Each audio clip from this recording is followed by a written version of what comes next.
5 തരം നിസ്കാരക്കാരുണ്ട്. അപ്പൊ നമ്മളെ നിസ്കാരം ഏതാന്ന് നമുക്ക് മനസ്സിലാക്കാം. ഒന്നാമത്തെ ലാലിമുണ്ടി നഫ്സി ഇതാണ്. എന്താ ഒന്നാമത്തെ ആള്? നിസ്കരിക്കാണ്, അതിനോട് യാതൊരു നീതി പുലർത്തും. ഒന്നെടുക്കുമ്പോൾ മുഴുവൻ അവയവങ്ങൾ നനഞ്ഞോ നോക്കൂല. ഈ നിസ്കാരം ഏതാന്ന് ഓർമ്മ ഉണ്ടാവില്ല, എങ്ങനെയെന്ന് ഓർമ്മ ഉണ്ടാവില്ല.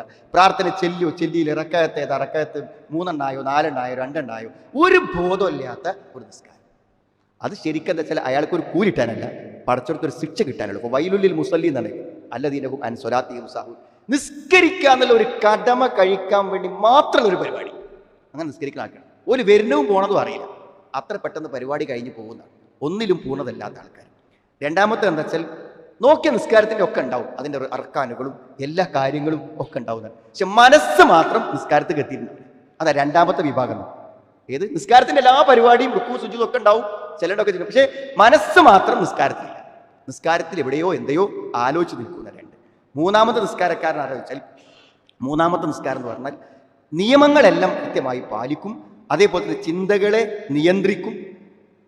പക്ഷേ അതേ സമയം എന്ത് ചെയ്യും? ചില സന്ദർഭങ്ങളിലൊക്കെ ചില അശ്രദ്ധകൾ വന്നു പോകും. അയാൾ പരമാവധി ശ്രമിച്ചിട്ടും അയാൾക്ക് പ്രതിഫലം ഉണ്ടാവും, യാതൊരു സംശയമില്ല. എന്നാൽ 4ാമത്തെ ഘട്ടത്തിൽ അതിലും അതിനപ്പുറത്തൊന്നുണ്ടാണ്. എല്ലാ നിയമങ്ങളും പാലിച്ച് എല്ലാം കൃത്യതയോടെ നിർവഹിച്ച് ആ നമസ്കാരത്തിന് സമ്പൂർണമായ ശ്രദ്ധ, അത് നിസ്കാരത്തിൽ മാത്രമല്ല, നിസ്കാരത്തിലേക്ക് വരുമ്പോഴും പുറപ്പെടുമ്പോഴും അതിൻ്റെ ഉളുവിലും എല്ലാം ആ നിസ്കാരം എന്നതിൻ്റെ പ്രാധാന്യത്തെ എല്ലാ നിലക്കും പരിഗണിച്ചു കൊണ്ടുള്ള ഒന്നാണ്. 5ാമത്തത് പറയുമ്പോൾ ഇതിൻ്റെ അപ്പുറത്തേക്ക് എന്താ പറയുന്നത്?